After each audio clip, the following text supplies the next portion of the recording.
ఇప్పుడే అన్న మనోభావాలు దెబ్బతీస్తారేమో అని మొదలెట్టేశారు అప్పుడే. లేదు సార్, రీజనల్ సినిమాని 300 కోట్లు, ఆయన పానింటి సినిమాని 1000 కోట్లు చేస్తే మీరు రీజనల్ సినిమాని 300 కోట్లు చేశారు. వినటానికి పైగా ఆయన కంటిన్యూ సక్సెస్లు, మీరు కంటిన్యూ సక్సెస్లు. సో అంచేత మిమ్మల్ని ఆయనతో పోల్చడం కాదు. సో రీజనల్ రాజమౌళి గారు మీరు, సో మీ గురించి చెప్పేది అడిగేది ఏం లేదు. కంగ్రాట్స్ మరోసారి చెప్పడం తప్పించి. రీజనల్ రావిపూడి అనండి ప్లీజ్. సో ఎందుకంటే ఆయన ఈజ్ లైక్ రాజమౌళి గారు is a Jain personality.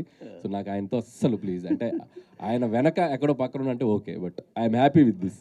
Okay, LVR గారికి ఇవ్వండి సార్. ఎల్వీఆర్ గారు మీ అందరితో కూడా ఎక్కువ ఫోన్లో టచ్లో ఉండవు, కానీ చూడడం ఇదే ఫస్ట్ టైం అందరినీ. మిమ్మల్ని చూస్తూనే ఉంటామండి. మీ ఇంటర్వ్యూలు, మీ రివ్యూలు చూడకుండా మేము ఏ రోజు నిద్రపోమండి. మూర్తి గారిని చూడకుండా మేము పడుకోం. లేదు కానీ అంటే మీరు ఇందాక స్పీచ్లో మాట అన్నారు, చాలా కాలం ఏంది డిస్ట్రిబ్యూటర్లు 20% కమిషన్ తిని అని చెప్పి. కరెక్టేనండి. కానీ గత 2 ఏళ్ళుగా చాలా పెద్ద సినిమాలు వచ్చాయి, చాలా పెద్ద పెద్ద అంకులు పోస్టర్లు వేసిన సినిమాలు వచ్చాయి.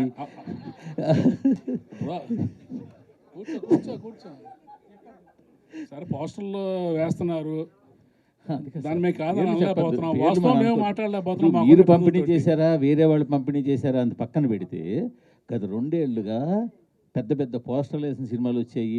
కొంతమంది డిస్ట్రిబ్యూటర్లు ఫారిన్ తీసుకెళ్ళిన సినిమాలు వచ్చాయి హిట్ అని చెప్పి. మరి కమిషన్లు తినకుండా మరి ఇవన్నీ ఏంటంటారు? దౌర్భాగ్యం అదేనండి. మేము బయటకు మాట్లాడకూడదు, మాట్లాడితే విరోధం. మేము డబ్బు పోగొట్టుకున్నామని చెప్పుకోలేని పరిస్థితి. అదండి వాస్తవం చెప్పాలంటే. మీరు అడిగారు కాబట్టి చెప్తున్నా. అదే లేకపోతే మేము నిజం చెప్పామనుకోండి, మాకు నెక్స్ట్ పిక్చర్ ఎవరు నష్టపోయి నెక్స్ట్ పిక్చర్ పోగొట్టుకున్నాడు అవుతాం. మీకు తెలుసు ఆ విషయం. సో అందుకని డబ్బులు పోయినా ఏం చేస్తామండి, డిస్ట్రిబ్యూటర్ పరిస్థితి అలాగే ఉంది ఇవాళ. రాజుగారు అన్నారు చూడండి, జిల్లాకు 1-2 మిగిలారని. ఆ 2 కూడా మిగలకుండా పోతారు ఇక. సరే, ఇంకో క్వశ్చన్. ఇందాక హరి గారు మీ అందరి తరఫున మిమ్మల్ని అడుగుతాను. మీ సీనియర్ డిస్ట్రిబ్యూటర్ మీరు వీళ్ళందరిలో కూడా బాగా సీనియర్ డిస్ట్రిబ్యూటర్ కాబట్టి. ఇటీవల కాలంలో ఇంకొక ట్రెండ్ కూడా స్టార్ట్ అయింది. ఒకప్పుడు మేము హరి గారికో లేకపోతే మీకో ఇంకో ఎవరికైనా ఫోన్ చేస్తే ఎంత చేసిందంటే టక్మని చెప్పేసే పని ఉండేది. గత 2 సంవత్సరాలుగా చెప్పడం అని కూడా మీకు తాళం వేసి నెంబర్లు చెప్పకుండా అలాంటి పరిస్థితి ఒకటి స్టార్ట్ అయింది ఇండస్ట్రీలో. అవునంటారు కాదండి? డెఫినెట్గా అండి. ట్రెండ్ స్టార్ట్ అయింది అనేది మీకు తెలుసు కదా, మరి మీరందరూ ఏం చేస్తున్నారు? చెప్తున్నా, అదే అడుగుతున్నా. నేను అడుగుతున్నాను ఒక ప్రొడ్యూసర్గా ట్రెండ్ స్టార్ట్ అయింది, అన్నీ ఏకుతారు కదా. ఆఫీస్లో ఇది జరుగుతుంది, ఆఫీస్లో వాళ్ళని తీసేశారు, ఆఫీస్లో భోజనాలు మానేశారు, ఇవన్నీ రాస్తారుగా. మరి ఇది జరుగుతుంది అన్నప్పుడు మీరేం చేస్తున్నారు? జర్నలిజం అంటే క్వశ్చన్, అది మీరు చెయ్యాలి, వాళ్ళని అడగడం కాదు. మేమందరికి మాకు వీక్నెస్ ఉందండి, మా అందరికి మా వీక్నెస్ ఉంది, మీకు లేదు. ఏంటంటే ఇక్కడ విషయం ఏంటంటే ఆయన చేతి చెప్పిస్తున్నాను, ఈ ట్రెండ్ స్టార్ట్ నేను మూర్తిగా అదే ఆయన డిస్ట్రిబ్యూటర్గా ఈ ట్రెండ్ స్టార్ట్ అయిందని. అదండి నేను మీకు ఒక పాయింట్కి తీసుకొచ్చి, మా ఆఫీస్లో భోజనాలు కూడా మానేశారు అనేది రాశారు కదా. సో ఇంత ఇన్ఫర్మేషన్ ఉన్న మీకు ఇవిటి గురించి ఇన్ఫర్మేషన్ ఉంది కదా. జర్నలిజం దాంట్లో నుంచి మీరు రాయాలి.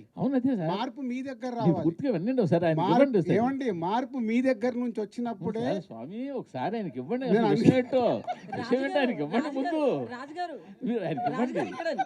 మీరు క్వశ్చన్ చేయమని మీరే చెప్తారు. క్వశ్చన్ చేస్తే వాళ్ళని పక్కన పెట్టి ఇంటర్వ్యూలు ఇవ్వట్లేదంట కదండి. ఇది మూవీ ఇంటర్వ్యూస్ కానీ ఇవన్నీ క్వశ్చనింగ్ ఎక్కువ ఎవరు చేస్తే వాళ్ళకే ఇవ్వట్లేదంట కదండి. అట్లా ఏం లేదు, ఎవరన్నారు అది ఇవ్వలేదు. చెప్తా, తర్వాత మాట్లాడదాం. అంటే నేను విషయం ఏంటంటే సార్, గత 2 సంవత్సరాలుగా పెద్ద సినిమాలకి ముందే డిస్ట్రిబ్యూటర్లు ఫోన్ చేసి నెంబర్లు చెప్పకండి, నెంబర్లు మాకు పంపండి, మేము రిలీజ్ చేస్తాము అనే ఒక ట్రెండ్ స్టార్ట్ చేశారు. మొన్నాడు వాళ్ళు ఏ నెంబర్ రిలీజ్ చేస్తే అవే బయటికి వెళ్తున్నాయి. ఇప్పుడు ఆయన చెప్పినట్టు బాధపడినా కూడా బయటకు నవ్వాల్సి వస్తుంది. ఈ ట్రెండ్ స్టార్ట్ అయిందని మాకు తెలిసి మేము ఐటమ్ లేదు, బట్ డిస్ట్రిబ్యూటర్లతో చెప్పిద్దాం నేను అడుగుతున్నా. ఆయన ఏమండి, ఇప్పుడు మేము అబద్ధం ఆడినా, ప్రొడ్యూసర్లు అబద్ధం ఆడినా, మీరు అబద్ధం ఆడినా జనం నమ్మట్లేదండి. అది మాత్రం వాస్తవం. మనం ఏ పోస్టర్ వేసినా నవ్వుకుంటున్నారు వాళ్ళు. ఇది మీరు మేము ఆడక్కల్లా, జనం మాట్లాడుకుంటున్నారు, వాళ్ళు నవ్వుతున్నారు. అది ఎల్వీఆర్ గారు చాలా ఓపెన్ గా మాట్లాడుతారు. గ్రాటిట్యూడ్ మీట్ కాస్త ఇప్పుడు చూడండి, దీని తర్వాత మొత్తం ఫ్యాన్స్ అందరు కలిసి ఈయన ఫోటో పెట్టి మొత్తం ఈ రోజు సాయంత్రం వరకు చెడు కూడా ఆడేస్తారు. ఓకే అంటే మూర్తి గారు మనకు మీకు తెలుసు మాకు తెలుసు అందరికి తెలుసు. సో ఏదన్నా మార్పు రావాలంటే దయచేసి నా రిక్వెస్ట్ మీడియా మిత్రులకి ఆఫీసులలో అవి ఇవి జరుగుతున్నాయని రాయకండి. ఎందుకంటే అది మా ప్రొఫెషన్. ఏమి చేయాలి ఏం చేయకూడదని ఒక ప్రొడక్షన్ హౌస్కు ఉండే డెసిషన్ అది. సినిమాకు సంబంధించి నిజాయితీగా మీరు ఎలాంటిది అలా ఉన్నప్పుడు మీరు ఏకండి. మీరు ఏకితే కరెక్షన్ అవుతుంది కదా. మీకే క్వశ్చన్ సంక్రాంతికి 2 సినిమాలు రిలీజ్ చేశారు. సరే 2 సినిమాలకి ఒక సినిమాకి ఒక పోస్టర్ వేశారు, 2 సినిమాలు చాలా పోస్టర్లు వేశారు. మొదటి సినిమా పోస్టర్ మీ ప్రొడక్షన్ హౌస్ నుంచి వచ్చిందా, మీరు వేసిందా, వేరేగా వేసిందా? అది మీకేం తెలుసు? మాకు తెలియదు కాబట్టి నేను ఆల్రెడీ చెప్పాను కదా, మాకు వీక్నెస్ ఉంటాయి, మేము మాట్లాడలేము. మీకేం తెలుసు సార్? నేను మిమ్మల్ని అడుగుతాను సార్. నేను అదే మిమ్మల్ని అడుగుతున్నాను సార్. మీరు వేసిన పోస్టర్ మాకేలా తెలుసు? మా వీక్నెస్ ఉంటుందని నేను కమిట్ అవుతున్నాను కదా. మీకు తెలియదా? మీ వీక్నెస్ తో వేసిన పోస్టర్ అంటారు. మీకు తెలియదా? మీరు వీక్నెస్ తో వేసిన పోస్టర్ ప్రతి అంటారు. సెంటర్లో ఏం కలెక్షన్స్ ఉన్నాయనేది మీ దగ్గర లేవా? ఫస్ట్ మీ హరి చెప్తున్నా, అందరికంటే ముందు మీ దగ్గరే ఉంటాయంట. సో మీరే క్యాల్కులేట్ చేసి వేయండి నెక్స్ట్ నుంచి పోస్టర్ ప్రతి సినిమాది. బెటర్, ప్రాబ్లం సాల్వ్ అయిపోద్ది. సార్ సంక్రాంతికి వస్తున్నాం అనే సినిమా అనిల్ రావుపూడి గారికి 8వ హిట్ ఇచ్చింది కాబట్టి అది పెద్ద గొప్ప విషయం కాదు.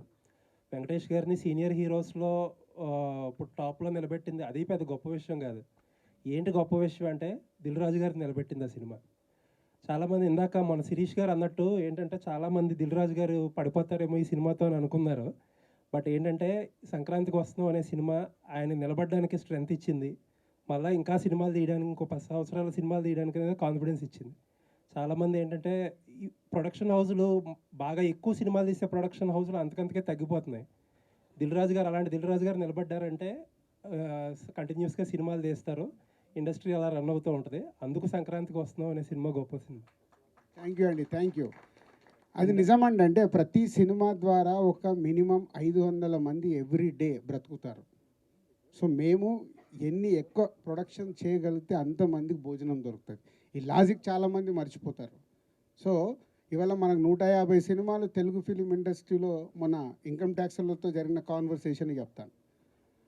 వాళ్ళు అడిగాడు ఆయన, ఎందుకు ఇన్ని సినిమాలు వస్తాయి మరి ఎందుకు మీరు ఇన్ని ఫ్లాపులు అని చెప్తుంటారంటే 90% ఫ్లాపులు సార్ అని లాస్ట్ ఇయర్ది షీట్ ఇచ్చా. ఎందుకో లాస్ట్ ఇయర్ది నేను తెప్పించా 2024 షీట్. ఆయనకి ఇస్తే వాళ్ళు ఆశ్చర్యపోయారు, మరి ఎందుకు తీస్తున్నారు ఈ సినిమాలు? ఒక్కొక్కరిది ఒక్కొక్క అంబిషన్ సార్. సినిమాలు జరుగుతూనే ఉంటాయి, మాకు అలా కాదు. సక్సెస్ సినిమా తీయడానికి ఎంత కష్టపడాలనేది మాకు తెలుసు. దానికోసమే ప్రయత్నం చేస్తాం. దాంట్లో కొన్ని సక్సెస్లు వస్తాయి, అప్పుడప్పుడు క్యాచ్ అవుతాం. రాజుగారితో ఒక 1 year బ్యాక్ ఒక ఇంటర్వ్యూ చేశాను నేను. ప్రొడ్యూసర్స్ అందరినీ కూర్చోబెట్టి అడిగితే సేమ్ ఇదే క్వశ్చన్ అడిగా. అంతకంతకి ఒకప్పుడు ఎంతమంది డిస్ట్రిబ్యూటర్ ఉండేవారు, ఇప్పుడు 10-15 మందికి వచ్చేసారంటే ఆయన బ్లంట్గా ఒక మాట అన్నారు. ఏంటంటే నెక్స్ట్ 2-3 ఏళ్ళలో వీళ్ళు కూడా ఉండరు, మనం బాలీవుడ్లో అలాగా అవుట్ రైట్ రిలీజ్ చేసుకోవాల్సిందే, మనమే కార్పొరేట్ లాగా మల్టీప్లెక్స్లతోనే అయ్యింది టైఅప్ అయ్యి. అలాంటి స్టేజ్ నుంచి ఇక్కడ ఎంతమందిని స్టేజ్ ఎక్కించారు. సో ఈ సినిమా అచీవ్మెంట్లో అదొకటి. యా, ఇందాక అన్నాను కదండి, అంటే ఏరియాల వారిగా డిస్ట్రిబ్యూటర్లు చాలామంది ఉండేవాళ్ళు మెల్లిగా కనుమరుగవుతూ కొందరే, అంటే వీళ్ళు కూడా ప్యాషన్తోనే, వీళ్ళకు కూడా ప్యాషన్ పోయిన రోజు వీళ్ళు మానేస్తారు. వీళ్ళ ఫ్యామిలీస్ ఆల్రెడీ వెనకకు లాగుతూనే ఉన్నారు, మీకు ఇంత స్ట్రెస్ అవసరమా, ఆపేసేయండి అని. ఎందుకంటే డిస్ట్రిబ్యూటర్కి సక్సెస్ వచ్చేది చాలా తక్కువ పర్సెంటేజ్లోనే సక్సెస్ వస్తుంది. దాంట్లో కూడా నిలబడడం అంటే ఇట్స్ నాట్ ఏ జాబ్. రాజు గారు ఇంతకుముందు అంటే కోవిడ్కి ముందు పెద్ద హీరోల సినిమాలు ప్రతి నెల ఒక రెండు ఫిల్మ్స్ వచ్చేవి, మీడియం రేంజ్ 2-3 ఫిల్మ్స్ వచ్చాయి. సో సక్సెస్ రేటు చాలా ఎక్కువ ఉండేది, ఎందుకంటే ఎక్కువ నెంబర్ ఆఫ్ సినిమాస్ వస్తాయి, గ్యారంటీ ఎక్కువ ఉంటుంది పెద్ద హీరోలు కానీ మీడియం రేంజ్ హీరోలు కానీ చేస్తే. ఇప్పుడు చూస్తే జనవరిలో 3 సినిమాలు వచ్చినాయి, ఫిబ్రవరిలో 1-2 ఉన్నాయి రీజనబుల్ ఫిల్మ్స్. ఇట్లా ఒకప్పుడు 5-6 హిట్ వచ్చే పొటెన్షియల్ ఉన్న సినిమా ఉంటే ఇంతకుముందు, ఇప్పుడు హిట్ వచ్చే పొటెన్షియల్ సినిమా 1-2 ఉంటున్నాయి ఎవ్రీ మంత్. అంటే ఇంత తగ్గటానికి కారణం ఏంటి? అండ్ ఫ్యూచర్లో ఎక్కువ సినిమాలు తీసి పెద్ద హీరోలు మీడియం రేంజ్ హీరోలు ఎక్కువ సినిమాలు తీస్తే తప్పితే ఇండస్ట్రీ వోంట్ సర్వైవ్. మీరు దీని కరెక్షన్కి ఏదన్నా చేస్తున్నారా? అంటే యాక్చువల్ అండి, అది ఇప్పుడు నంబర్స్ పెరిగిపోయాయండి. ఇప్పుడు స్టార్ సినిమాలు ఏమైందంటే 400 crores 500 crores బడ్జెట్కి వెళ్ళిపోవడం వల్ల వాళ్ళు ఆ ఒక్క సినిమా మీదే ఫోకస్ చేస్తున్నారు. అంటే ఆ సినిమా ఆడలేదనుకో చాలా డ్యామేజ్ జరుగుద్ది. కాబట్టి మనకు స్టార్ సినిమాలు మనం ఇప్పుడు చూసుకుంటే ఉన్న టాప్ స్టార్స్ అందరూ 2 yearsకి ఒక ఫిలిం వస్తుంది. సో అది కరెక్షన్ మళ్ళీ ఇంతకుముందు కోవిడ్ కానీ కోవిడ్ ముందు కానీ జరిగింది. ఇప్పుడు Prabhas continuous doing 3 films, Bunny wants do in a year 2 films. ఇట్లా వాళ్ళు స్టార్ట్ అవుతున్నారు. స్టార్ట్ అయ్యి కరెక్ట్ అవుతే మళ్ళీ 26, 27 నుంచి డెఫినెట్గా ప్రతి హీరో సినిమా ఒకటి రిలీజ్ అవ్వాలి. అయినప్పుడు ఆటోమేటిక్ స్టార్ సినిమా ఒకటి, మిడ్ రేంజ్ హీరోల సినిమాలు 2 ఫిలిమ్స్ ఇలా వచ్చినప్పుడు ఆటోమేటిక్ సక్సెస్ పర్సంటేజ్ పెరిగే అవకాశం ఉంటుంది. అది ఒకటే సొల్యూషన్. హరి గారు సార్, సంక్రాంతికి రిలీజ్గా అవ్వగానే రాజు గారి ఐటీ జరిగింది. ఇప్పుడు మీరు డిస్ట్రిబ్యూటర్ గ్యారెంటీ మీట్ పెట్టారు. దీని తర్వాత మీ అందరి డిస్ట్రిబ్యూటర్ మీద ఐటీ రైట్స్ జరిగే అవకాశం ఉందనుకుంటున్నాను. డిస్ట్రిబ్యూటర్స్ దగ్గరికి నెంబర్లు చెప్పారు కదా మొత్తం. అదే డిస్ట్రిబ్యూటర్స్ దగ్గరికి వస్తే అదే డిస్ట్రిబ్యూషన్ అనేది ఒకప్పుడు ఎలా ఉన్నదో తెలియదు కదండి. జిఎస్టీ వచ్చాక ఐటీ వాళ్ళకంటే వైట్కి ఎక్కువ ఇంట్రెస్ట్ మేము చూపిస్తున్నాం. ఎందుకంటే మాకు 18% సినిమా రిలీజ్ తర్వాత రికవరీ ఉంటుంది. అంటే మేము పంపించే ప్రతి రూపాయికి, ప్రతి 1 lakhకి 18,000 ఇన్వాయిస్ వస్తుంది మాకు, జిఎస్టీ ఇన్వాయిస్. అందుకని మేము క్యాష్ని తీసుకెళ్ళి బ్యాంకులో డిపాజిట్ చేసి అయినా ట్రాన్స్ఫర్ చేస్తాం, కానీ క్యాష్ ఇచ్చే రోజులు పోయినాయి. ఎందుకు అంటే అది మా సేఫ్టీ. ఒక సినిమా పాత రోజుల్లో ఒక సినిమా రిలీజ్ అయిపోయి ఏదన్నా తేడా వస్తే మాకు ఇంకేం రాదండి. అది అంతటితో ఆగిపోయేవాళ్ళం. అంటే రూపాయి కూడా రొటేషన్ కూడా ఉండేది కాదు. ఇప్పుడు లక్కీగా జిఎస్టీ పుణ్యం అని చెప్పి మాకు ఒక సినిమా ఏదైనా తేడా వస్తే ప్రతి ప్రొడ్యూసర్ మన తెలుగు ఇండస్ట్రీలో ఏ ప్రొడ్యూసర్ అయినా సినిమా తేడా వస్తే జిఎస్టీ ఇన్వాయిస్ వితిన్ 1 monthలో ఇచ్చేస్తున్నారండి. ఇచ్చినప్పుడు మాకు 18% ఇన్వాయిస్ రూపంలో డబ్బులు వస్తుంది. ఆ ఇన్వాయిస్లు మేము థియేటర్స్కి ఇస్తే వాళ్ళు మాకు క్యాష్ ఇస్తారు. క్యాష్ మీన్స్ వైట్లో ఇస్తాం. అంటే ఆ అమౌంట్ ఒక 1 crore, మాకు 1 crore ఇన్వాయిస్ వస్తే 18 lakhs మా బ్యాంక్లో ఉన్నట్టు. ఇది చాలా హ్యాపీ. అందుకని మేము ఏదన్నా చిన్న సెంటర్ అంటే జిఎస్టీ పరిధిలో లేని థియేటర్స్ చాలా ఉంటాయి, అంటే సెంటర్స్లో అక్కడ 5,000, 10,000 కలెక్షన్లు వస్తే 1 లక్ష, 2 లక్షలు చేరితే కూడా దాన్ని తెచ్చి అకౌంట్లో వేసి కొడతాం మేము. ఎందుకంటే మాకు ఇన్వాయిస్ కావాలి. అందువల్ల అది. ఇంకొకటి 90% ఫ్లాప్లు ఉంటాయండి. ఇప్పుడు 10% సక్సెస్ రేట్ కూడా లేదు ఈరోజు. 10% సక్సెస్ రేట్లో అసలు అయ్యేటి 5% ఉంటే కమిషన్లు వచ్చే సినిమాలు 1, 2 ఉంటాయి. ఇది నిజం.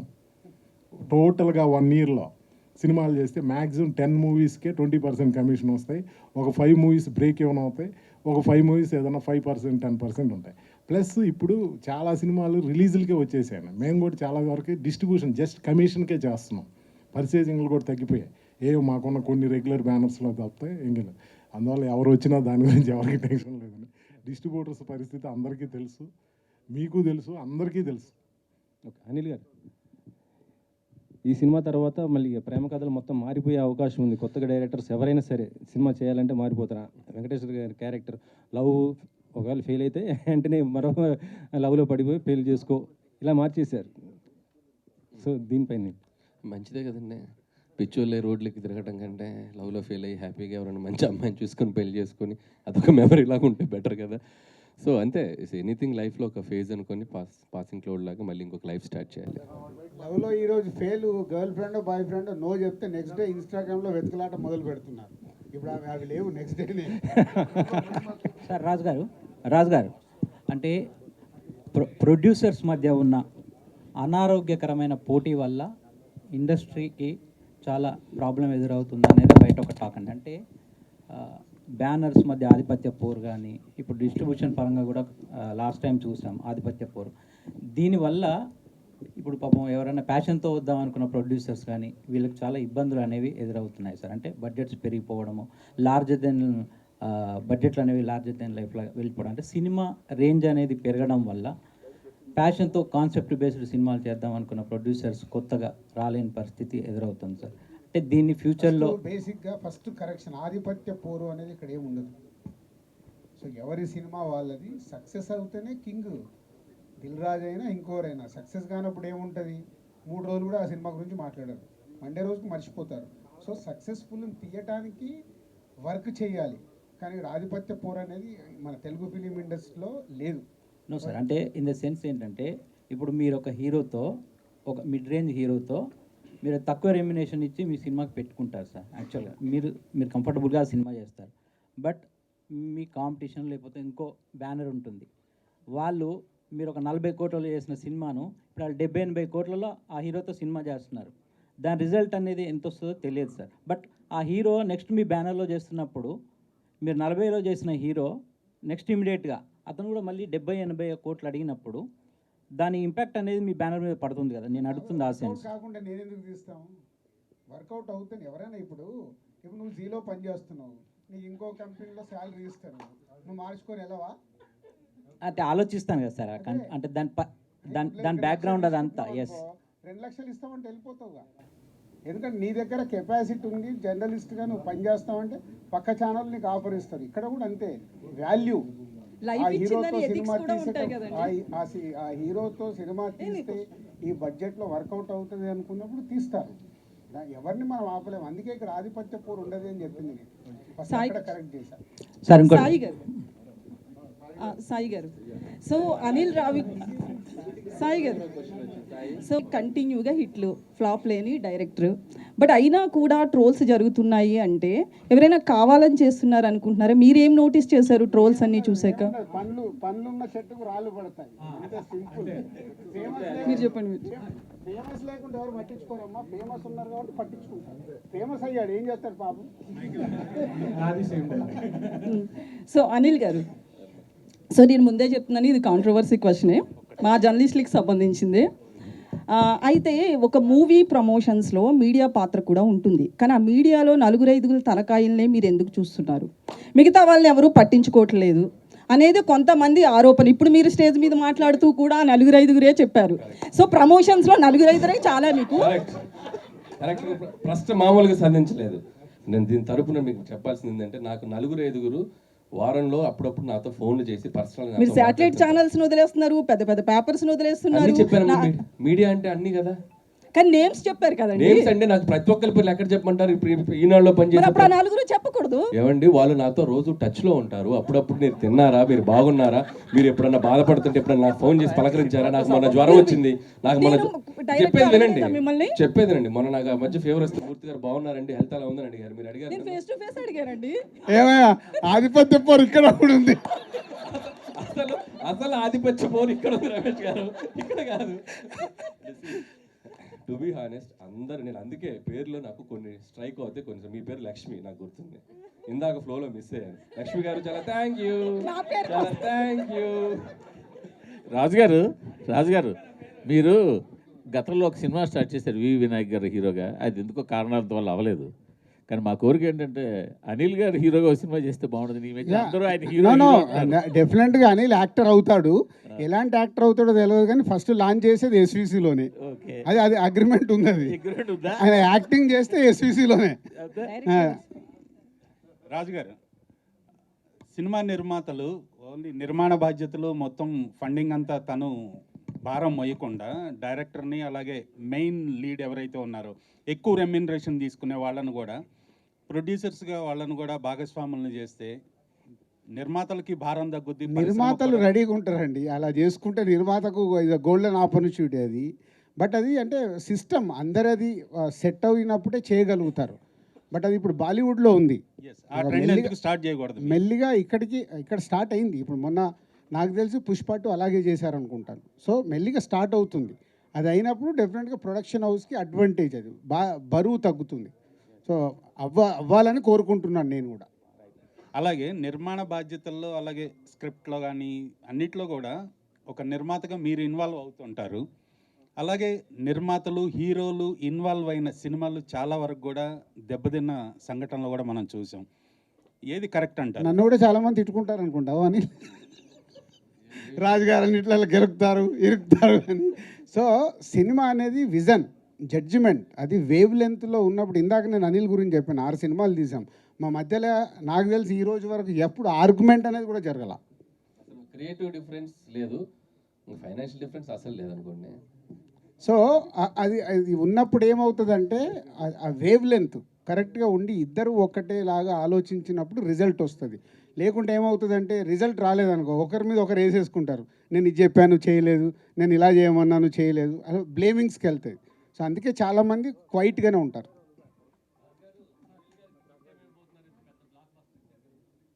ఏం గిఫ్ట్ కావాలని?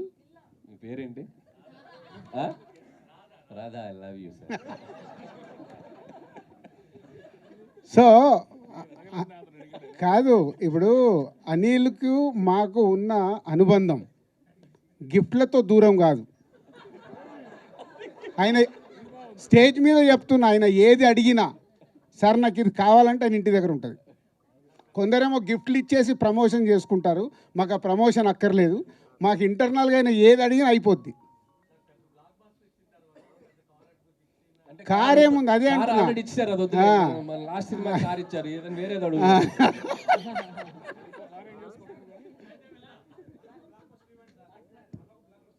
ఆయన మనకి ఇవ్వాలి, మనం ఆయనకి ఎక్కడ ఇస్తాము, మాకు బ్లాక్ బస్టర్లే కావాలని అడుగుతున్నాం. Thank you very much. Thank you అందరికీ.